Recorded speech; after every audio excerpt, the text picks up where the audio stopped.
जर आयुष्य जगण्याची इच्छाच उरली नाही तर जगण्याचा अधिकार असावा का? इथान एक जादूगार ज्याच्या हातात कधी काळी संपूर्ण जगाला चकित करण्याची ताकद होती, पण एका अपघातानंतर त्याचं शरीर त्याची साथ सोडतं. वर्षानुवर्ष तो एकाच जागी पडून आहे, पण त्याचं मन मात्र अजूनही जिवंत आहे.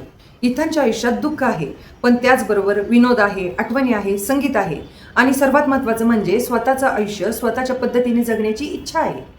आणि त्याच्यासोबत आहे सोफिया, त्याची काळजी घेणारी नर्स, पण हळूहळू त्याच्या आयुष्याचा अविभाज्य भाग बनलेली.